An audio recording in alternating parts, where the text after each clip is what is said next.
নমস্কার শ্রোতা বন্ধুরা, সকলকে পরমাত্মার সন্ধান চ্যানেলে স্বাগত। জয় মা বিপত্তারিণীর জয়। দেবী দুর্গা দুর্গতি নাশিনী, ভব ভয়হারিণী, 10 প্রহরণ ধারিণী, মহিষাসুর মর্দিনী, সিংহবাহিনী, সংকট নাশিনী। মা দুর্গার পরিচয় পাওয়া যায় তৈয়ত্রীর অরণ্যকের অন্তর্গত যাজ্ঞিকা উপনিষদে। দুর্গা শব্দটির উৎপত্তি নিয়েও বহু মুনির বহু মত রয়েছে। শব্দ কল্পদ্রুমে বলা হয়েছে দেবী দুর্গা এক ভয়ঙ্কর অসুরকে নাশ করেছিলেন বলেই তার নাম হয়েছে দুর্গা। আবার তিনি রোগ ব্যাধি কুকর্ম মহাভয় মহাবিঘ্ন ভববন্ধন ইত্যাদি দুর্গতি থেকে মানুষকে ত্রাণ করেন বলেই তার নাম দুর্গা। মা দুর্গার 108টি রূপের মধ্যে অন্যতম হলেন মাতা বিপত্তারিণী দেবী। মাতা বিপত্তারিণী দেবী পশ্চিমবঙ্গ, ওড়িশা এবং তার পার্শ্ববর্তী অঞ্চলে পূজিত হন। ভক্তরা মূলত বিপদের হাত থেকে রক্ষা পাওয়ার জন্যই এই দেবী অর্থাৎ মা বিপত্তারিণীর পুজো করে থাকেন। দেবী দুর্গার মতোই তিনি সিংহবাহিনী, কোথাও তিনি রক্তবর্ণা, আবার কোথাও তিনি কালীর মতো কৃষ্ণবর্ণা। তার 4টি হাতে রয়েছে খড়গ, ত্রিশূল ও বরা ভাইয়ের মুদ্রা। অনেক ভক্তগণের মনে ধারণা মা বিপত্তারিণী আসলে বাংলার একটি লৌকিক দেবী। সমুদ্র মন্থনের সময় ভগবান ভোলেনাথ দুর্গা নাম স্মরণ করে বিষ পান করেছিলেন। ছোটবেলায় মা যশোদা শ্রীকৃষ্ণের হাতে দুর্গা নাম স্মরণ করে রক্ষা কবচ বেঁধে দিতেন, যাতে কোনো বিপদ আপদ না ঘটে। কৃষ্ণ যখন বিপদে পড়তেন তখন তিনিও মা দুর্গা দেবীকে স্মরণ করতেন। এমনকি কালীয় দমনের সময় শ্রীকৃষ্ণ দুর্গা নাম স্মরণ করেই কালীয় দমন করেছিলেন। একটি পৌরাণিক গাথা অনুযায়ী একদা ভগবান মহাদেব হাস্যোচ্ছলে পার্বতীকে কালী বলে উপহাস করেন।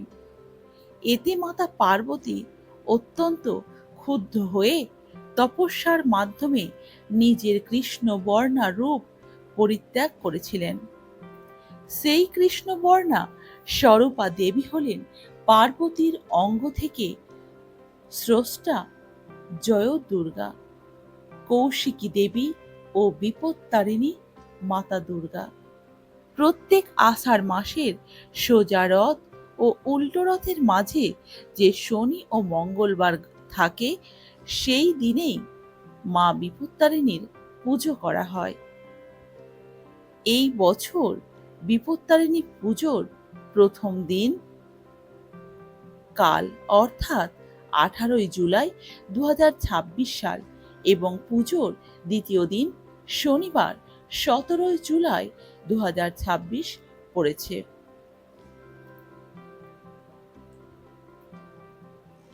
ব্রতের উপকরণ ও নিয়ম: 13 রকমের ফল, 13 রকমের ফুল অর্ধেক করে অথবা কাটা, 13টি চালের পিঠা, 13 গাছি লাল সুতো, 13টি পান সুপারি, 13টি পৈতে, 13টি লবঙ্গ, চুন ময়দা ঘি, একটি ভোজ্য নৈবেদ্য, 13টি ছোট এলাচ ও বড় এলাচ, 13 গাছা লাল সুতোকে 13টি দূর্বা ঘাস সহযোগে 13টি অথবা 14টি গিঁট দিয়ে বেঁধে ডোর তৈরি করা হয়। পুজোর পর ছেলেদের ডান হাতে ও মেয়েদের বাম হাতে এই সুতো বেঁধে দেওয়া হয়। এই লাল সুতোকে বিপত্তারিণী মায়ের প্রতীক হিসেবে মনে করা হয়। এই সুতো পরলে সমস্ত বিপদ আপদ থেকে স্বয়ং মা বিপত্তারিণী রক্ষা করেন বলে মনে করা হয়।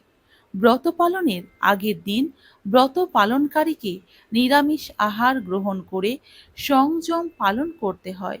পরের দিন স্নান সেরে আলতা, সিঁদুর, শুচিশুদ্ধ বস্ত্র পরিধান করে ব্রত পালন অর্থাৎ বিপত্তারিণী মায়ের পুজো করা হয়।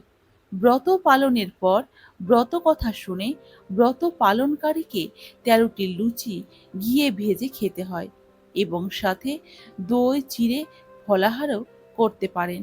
এই পুজোর দিন কাউকে চিনি দান করা উচিত নয়। জ্যোতিষশাস্ত্র অনুসারে চিনি শুক্র ও চন্দ্রের সঙ্গে সম্পর্কিত। শুক্র বস্তুগত সুখের কর্তা, তাই এই দিন চিনি দান করলে শুক্র দুর্বল হয়। সংসারে অশান্তির পাশাপাশি দেখা দেয় আর্থিক সমস্যা।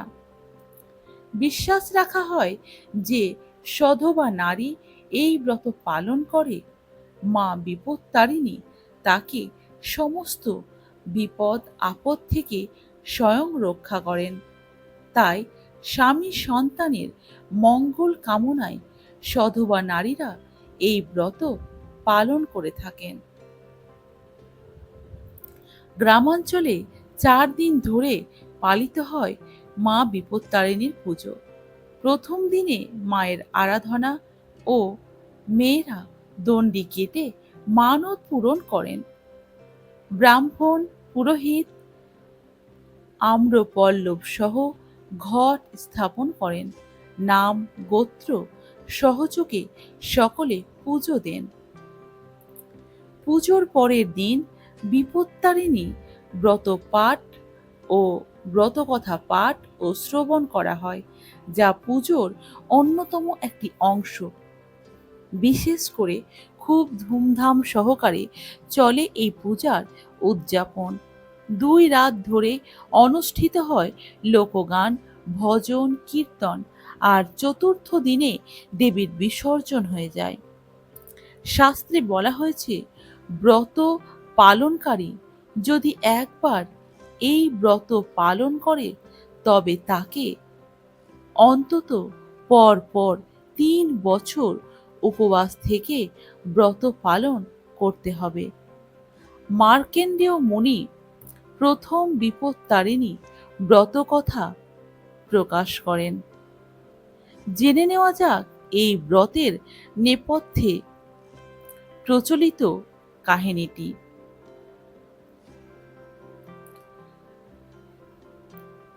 প্রাচীনকালে বিদর্ভ দেশে এক রাজার রানী ভক্তি সহযোগে মা বিপত্তারিণীর ব্রত পালন করতেন। তার একটি সই ছিল মুচির বউ। রানী তাকে নানান ফল ও খাবার উপহার দিতেন। মুচির বউয়ের খুব ইচ্ছে হতো রানীকে উপহার দেওয়ার। একদিন রানীর ইচ্ছে হলো মুচির বউয়ের কাছ থেকে রান্না করা গরুর মাংস দেখার। মুচির বউ তো রানীর আবদারে বেজায় খুশি। তিনি খুব যত্নে গোমাংস রান্না করে লুকিয়ে রানীর কাছে নিয়ে আনলেন। রাজবাড়ির এক চাকর সেটি দেখতে পেয়ে সোজা রাজাকে গিয়ে নালিশ করে দেয়। রাজা শোনা মাত্রই প্রচণ্ড ক্ষুব্ধ হয়ে রানীর ঘরে উপস্থিত হলেন এবং ঘোষণা করলেন, যদি ঘটনাটি সত্য হয় বা আপত্তিকর কিছু থাকে তাহলে রানীর শিরচ্ছেদ করবেন। ভীত হয়ে রানী আকুল হয়ে ব্যাকুল হয়ে মা বিপত্তারিণীকে ডাকতে শুরু করলেন। মা বিপত্তারিণী ভক্তের ডাকে সাড়া দিলেন। রাজা যখন পরীক্ষা করতে গেলেন তখন দেখলেন, কাপড় খুলে দেখেন যে সেখানে রয়েছে পুজোর জন্য জবা ফুল ও ফল। রানী বিপদের হাত থেকে রক্ষা পেলেন এবং সারাটা জীবন নিষ্ঠা ভরে মা বিপত্তারিণীর ব্রত পালন করতে লাগলেন। এইভাবেই ব্রতের মাহাত্ম্য কথা চারিদিকে ছড়িয়ে পড়ে।